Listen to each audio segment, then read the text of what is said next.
was a yacht girl. That's right. It's mentioned in the book. Meghan used to entertain as a yacht girl. Now, I'm not saying it's true. I'm not saying it happened, but I am saying Harry knows it. Do this for my family. This is not a surprise to anybody. It's really sad that it's got to this point, but I've got to do something for my own mental health, for my wife. There is absolutely zero doubt in my mind. Rachel Meghan Markle was a semi-expensive yacht girl, and she knows it. It began on a quiet evening in London, the kind of night where secrets don't stay buried for long. One dinner, one whisper. And by sunrise, Buckingham Palace was already in panic. Because what Sarah Ferguson said that night wasn't gossip. It was a royal bombshell. In a dimly lit Mayfair dining room, surrounded by royalty and whispers, one sentence would soon ignite a scandal that reached all the way to Buckingham Palace. Sarah Ferguson, the Duchess of York, leaned forward, her voice just loud enough for the table to hear. 7 words, calm but cutting, sliced through the noise and froze everyone in place. That sentence didn't just spill gossip, it detonated it. Within hours, those words escaped that private room and began racing through royal corridors, turning phones hot with panic and forcing even the most composed courtiers to hold their breath. It wasn't just because of what she said. It was because of who said it. Sarah Ferguson wasn't a stranger to controversy. She had lived through more royal storms than anyone alive, each one almost destroying her and each one teaching her how to survive. Once the bright Duchess of the 1,980 seconds, she'd fallen from grace, spectacularly caught in tabloid scandals, financial trouble, and public humiliation. Yet she always found her way back, smiling, charming, pretending nothing had ever happened. Fergie was the Duchess who refused to stay silent, a woman who learned that in the royal game, knowledge was more powerful than any crown. So when she whispered something that tied Meghan Markle to Prince Andrew, everyone in that room knew she had just changed the game again. The palace has long memories. It remembers the people who've fallen and the ones who helped them back up. Fergie, more than anyone, knew where the bodies were buried because she'd helped dig a few herself. That's why her words hit harder than headlines ever could. When she allegedly said that Meghan Markle had once been Andrew's first client, it wasn't just gossip, it was a message, a carefully placed reminder that even in exile, Sarah Ferguson still knew how to make the palace tremble. But to understand why that sentence mattered, you have to go back long before the tiaras, long before the royal weddings, to a time when Meghan Markle was just another actress trying to find her way in a city that devours dreamers. Hollywood wasn't kind to outsiders. The roles were small, the rent was high, and the opportunities belonged to those who knew the right hands to shake. Meghan, ambitious and calculating, wasn't just playing roles on screen, she was learning how to navigate the unspoken hierarchy of power. Around this time, whispers began to appear. Not in magazines, but in private circles, the kind that meet behind closed doors or on yachts far from cameras. Allegedly, there were exclusive gatherings along the Mediterranean coast filled with billionaires, producers, and beautiful strangers. On those floating mansions, deals were made, alliances were built, and introductions were currency. Whether Meghan was there as a guest, a networker, or simply a name on someone's invitation list remains a mystery. But those whispers followed her everywhere, and like perfume, they lingered long after she'd left the room. That's what made Fergie's comment so dangerous. She wasn't creating a rumor, she was resurrecting one.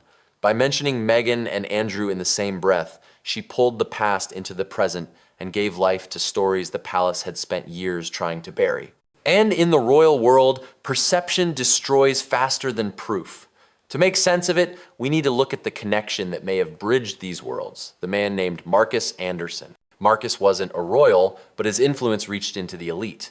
He worked for Soho House, a private club known for its secrecy, exclusivity, and connections. The rich, the powerful, the famous, they all passed through its doors, away from paparazzi, where introductions could change lives. It's said that Marcus was close to Meghan, that he guided her through those social networks where fame met influence. And according to several sources, it was Marcus who introduced Meghan to Sarah Ferguson. A seemingly harmless introduction at an event, maybe over champagne and laughter, but it would become the spark that changed everything. Through Fergie came a proximity to the royals. Through Marcus came access to circles that few outsiders ever entered. Every step, every meeting was another move closer to a world that would one day crown her a duchess. Fate or design, no one knows. But when Fergie later spoke those infamous words, the puzzle pieces suddenly seemed to fit. Because if Meghan's social path really passed through the same network that once surrounded Prince Andrew, the implications were explosive. Andrew, after all, had lived a life that blurred the line between privilege and scandal. Once the dashing prince and war hero, he had become a figure of suspicion, his name whispered alongside billionaires and businessmen whose power came with shadows. His friendship with certain disgraced figures had already tarnished the family name. For the palace, the last thing they needed was another woman's name tangled in his history, especially a duchess who had already divided public opinion across the world. And so when Fergie's remark escaped that Mayfair dining room, the palace didn't see gossip. They saw danger. A single sentence had the potential to reopen old wounds, to connect two of the monarchy's most controversial figures in a way that could destroy years of reputation management. The phones began to ring. Advisors met behind closed doors. Some called for silence, others for damage control. But inside Montecito, far from London's fog and gossip columns, another storm was brewing. Prince Harry, the man who'd walked away from the crown for love, found himself facing the one thing he thought he'd escaped the palace machine, this time turning against his wife. Sources close to him said he was furious, torn between disbelief and anger. Not only had his wife's name been tied to his disgraced uncle, but the accusation had come from someone within the royal family itself. Meghan, on the other hand, chose silence. No statements, no public appearances, no denials. It wasn't weakness, it was calculation. Sometimes silence is the loudest weapon. While the press speculated and the internet argued, Meghan disappeared from the spotlight.